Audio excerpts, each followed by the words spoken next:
اور آپ نے سب کچھ بیچ کر کے فقیروں میں، غریبوں میں، مسکینوں میں تقسیم کیا. کہاں کے لیے نکلے؟ علم کی تلاش میں. اس کے لیے نکلے علم کی تلاش میں. آج اگر کوئی جاہل پیر بے علم والا تم کو شوق دکھا کر کے، تم کو ناٹک دکھا کر کے یہ کہے میں اللہ کا ولی ہوں، میں پیر ہوں، تو اس کی بات پر کان مت دھرنا.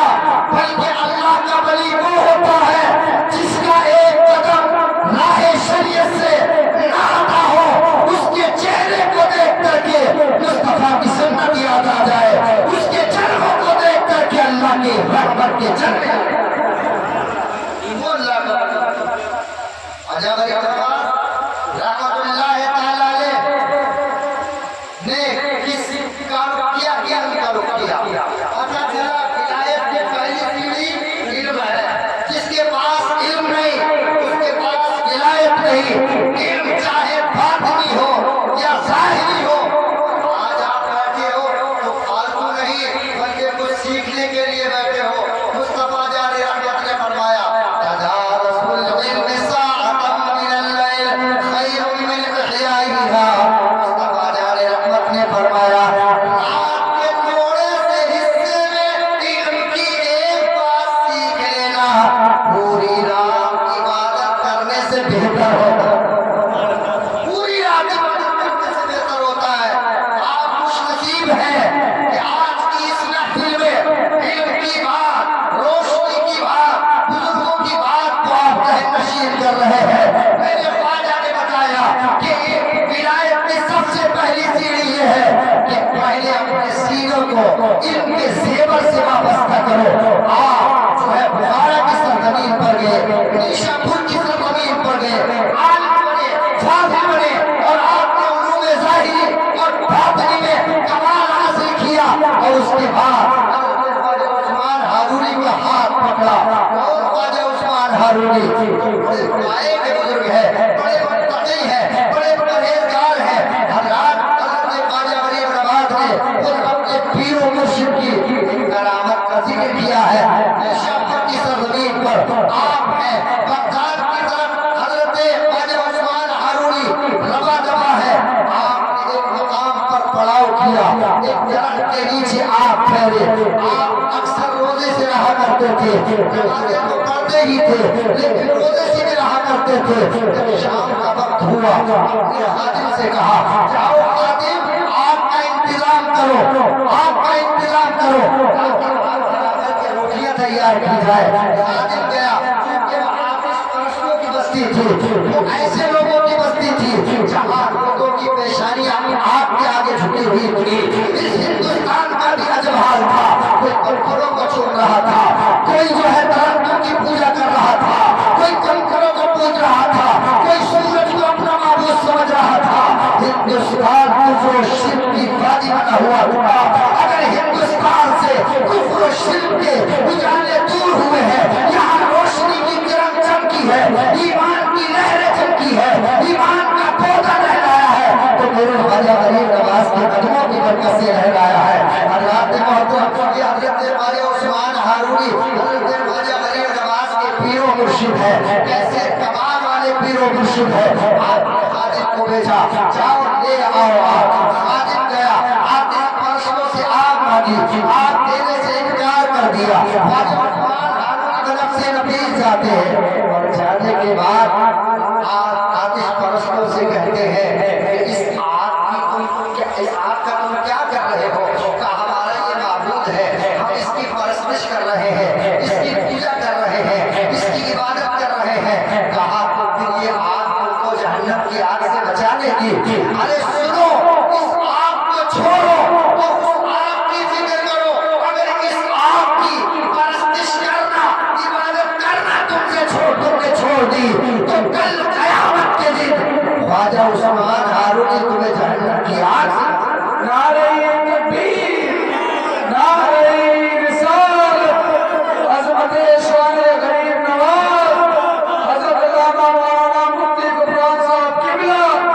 نعرہ تکبیر، نعرہ رسالت.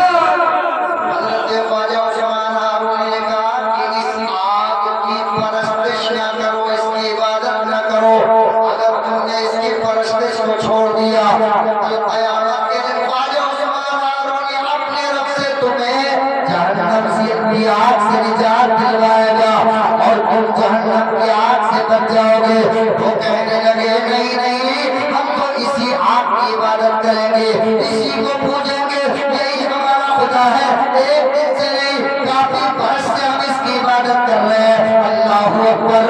تو حضرت خواجہ عثمان ہارونی نے ان سے کہا کہ یہ بتاؤ، اس آگ کو پوجتے ہو، اس کی خدمت کرتے ہو، اس میں ہاتھ ڈالو، کیا تمہیں یہ بچا لے گی؟ کیا تمہارا ہاتھ نہیں جلے گا؟ اس آگ کی پجاری نے کہا آگ کی صفت یہ ہے کہ وہ جلاتی ہے، آگ کی کوالٹی یہ ہے جلانا، آگ کا کام جلانا ہے، یہ جلاتی ہے، اس لیے اے آنے والے بزرگ ہم اس میں ہاتھ نہیں ڈال سکتے۔ اتنے میں میرے خواجہ عثمان ہارونی نے غریب نواز رحمت اللہ تعالیٰ علیہ کے پیر و مرشد نے حضرت خواجہ غریب نواز کے پیر و مرشد حضرت خواجہ عثمان ہارونی نے وہ آگ کا پجاری جو آگ کی پرستش کر رہا تھا، اس کی گود میں ایک بچہ تھا، اس بچے کو لیا اور آگ میں لے کر کے کود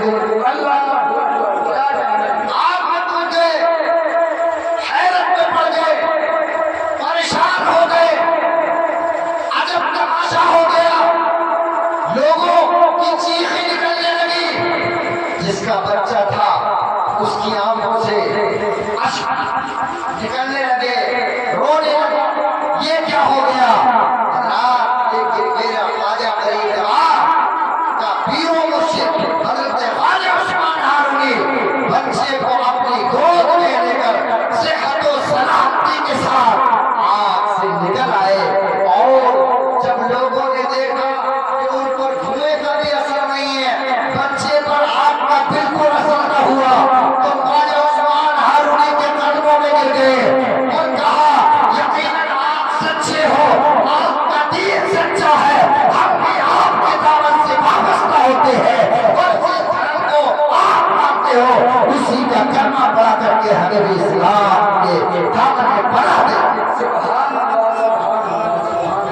خواجہ غریب نواز رحمت اللہ علیہ کے مرشد ہیں، آپ عظیم انقلاب برپا کیا، لارڈ کزن نام کا ہندوستان میں ایک انگریز آیا تھا، اس سے پوچھا تھا تم نے ہندوستان میں سب سے عجیب و غریب چیز کیا دیکھی؟ تو لارڈ کزن کا کہنا تھا انگریز کا، میں ہندوستان گھوما، بڑی بڑی چیزیں دیکھی، کہا تاج محل بھی دیکھا، لال قلعہ بھی دیکھا، عجیب عجیب چیزیں دیکھی، لیکن مجھے کسی چیز سے تعجب نہیں ہوا۔ تو لارڈ کزن سے پوچھا کہ مجھے کس چیز نے تعجب میں ڈالا؟ کہا مجھے اس چیز نے تعجب میں ڈالا، ایک انسان زمین کے اندر قبر میں لیٹا ہوا ہے اور پورے ہندوستان پر راج کر رہا ہے، سبحان اللہ، پورے ہندوستان پر حکومت کر رہا ہے۔ تو یہ حکومت ایسی حکومت ہے جو دلوں پر حکومت ہوتی ہے۔ ظاہر سی بات ہے اگر ہم نیک اعمال کریں گے، اللہ والوں کے نقش قدم پر چلیں گے، برائیوں سے بچیں گے، سچی توبہ کریں گے، تو اللہ ایک پلک جھپکنے سے پہلے آپ کو اپنا محبوب بندہ بنا لے گا۔ خواجہ غریب نواز رحمت اللہ تعالیٰ علیہ اللہ کے برگزیدہ بندے کیسے بنے؟ انہوں نے نمازوں کی پابندی کی، مخلوق کی دلجوئی کی، رعایا کی دلجوئی کی، غریبوں کو کپڑا پہنایا، غریبوں کو کھانا کھلایا، آپ نے نمازوں کی تلقین کی، آپ نے لوگوں کے دلوں کا تزکیہ کیا۔ حالانکہ اجمیر کی دھرتی پر آپ کو ستایا گیا، آپ کے لیے عرصۂ حیات تنگ کیا گیا، اجمیر کی زمین آپ کے لیے تنگ کی گئی، لیکن آپ کو یاد تھا مصطفیٰ جان رحمت کے قدموں کو لہو لہار میں کیا گیا، اسی دعوت و تبلیغ کے نتیجے میں آپ کو معلوم تھا آپ کی راہ میں کانٹے بچھائے گئے، اس لیے آپ نے ہمت اور حوصلے سے کام لیا، آپ نے صبر سے کام لیا، اور آپ نے اپنے اخلاق و کردار سے لوگوں کے جسموں پر نہیں بلکہ لوگوں کے دلوں پر حکومت کی۔ جسموں پر حکومت یہ بڑی آسان ہوتی ہے، لوگ پیسے کے ذریعے کر سکتے ہیں، دولت کے ذریعے کر سکتے ہیں، لیکن دلوں پر جو حکومت ہوتی ہے وہ کردار ہوتی ہے، وہ کریکٹر سے ہوتی ہے، وہ اللہ کے بندوں کا دل جیتنے سے ہوتی ہے۔ آج ہم اور آپ جو ان کا ذکر کر رہے ہیں، یہ اللہ کی جانی ہوئی محبت ہے۔ میرے رب نے فرمایا بے شک وہ لوگ جو ایمان لائے اور نیک کام کے لیے اللہ لوگوں کے دلوں میں ان لوگوں کی مقبولیت رکھ دیتا ہے، لوگ ان کا چرچا ہمیشہ کرتے ہیں۔ یہ میرے خواجہ غریب نواز رحمت اللہ تعالیٰ علیہ کی شان ہے کہ ان کا چرچا آج بھی ہم کر رہے ہیں۔ حضرات محترم تو اس انگریز نے کہا تھا، مجھے سب سے بڑا تعجب اس بات سے ہوا کہ ایک قبر میں لیٹا ہوا ایک انسان جو ہے پورے ہندوستان پر راج کر رہا ہے، بڑے بڑے لوگ اس کی بارگاہ میں آ کر کے جبین نیاز جھکاتے ہیں اور پورا تفریق مذہب و ملت اپنی مراد کو دامن سے بھرتے ہیں، اپنے گوہر مراد سے دامن کو بھر کر کے جاتے ہیں۔ حضور اعلیٰ حضرت نے فرمایا کہ مقبولیت دعا میں سے ایک مقام خواجہ غریب نواز کی درگاہ بھی ہے کہ یہ وہ مقام ہے جہاں پر جو دعا مانگی جاتی ہے اجابت اس کو چھو کر گلے سے لگا لیتی ہے۔ میرے اعلیٰ حضرت فرماتے ہیں یہ ان کی عقیدت ہے خواجہ غریب نواز سے۔ کہتے ہیں کہ غوث اعظم کی شان خوب بیان کی ہے لیکن خواجہ غریب نواز کی شان بیان نہیں کی۔ تمہیں معلوم نہیں میرے اعلیٰ حضرت نے فرمایا کہ ہندوستان میں ایک مقام ایسا ہے کہ اگر کوئی گنہگار، سیاہ کار، بدکار، بے اولاد والا، پریشان حال خواجہ غریب نواز کے در پر کھڑا ہو کر کے دعا مانگے تو اللہ تعالیٰ اس کی دعا کو قبول۔ آخری بات سن لیجیے، خواجہ غریب نواز رحمت اللہ تعالیٰ علیہ کے دلوں کو صاف کیا، اس لیے ہمیں اور آپ کو دلوں کو بھی صاف کرنا ہے، سچی توبہ کرنا ہے۔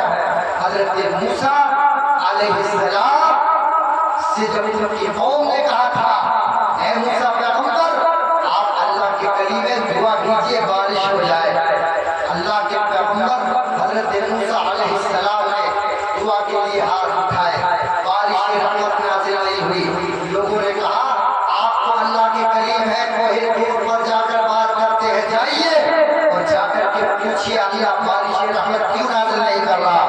حضرت موسیٰ کلیم اللہ نے وجہ پوچھی میرے مولا میں تو تیرا کلیم ہوں نبی ہوں، میری قوم پریشان ہے بارش کیوں نہیں ہو رہی؟ جواب آیا اے موسیٰ کلیم اللہ بے شک آپ میرے کلیم ہو، میرے نبی ہو، آپ بے شک میرے نبی ہو، لیکن آپ اس مجلس میں بیٹھ کر کے دعا کر رہے ہیں، اس مجلس میں ایک گنہگار ہے جس نے 40 سال میری نافرمانی کی ہے، اس کے گناہوں کی نحوست کی وجہ سے میں آسمان سے باران رحمت کا نزول نہیں فرما رہا، پہلے اپنی مجلس سے اس کو اٹھاؤ تب میری رحمت کی بارش ہوگی۔ حضرت موسیٰ کلیم اللہ آتے ہیں اور آ کر کے ارشاد فرماتے ہیں میری مجلس میں جو 40 سالہ گنہگار ہے اٹھ کر کے چلا جائے۔ حضرت موسیٰ کلیم اللہ نے اتنا کہا اللہ اکبر، وہ بندہ جو 40 سالہ گنہگار تھا اسے معلوم تھا اس نے راتیں کیسے گزاری ہے، اسے معلوم تھا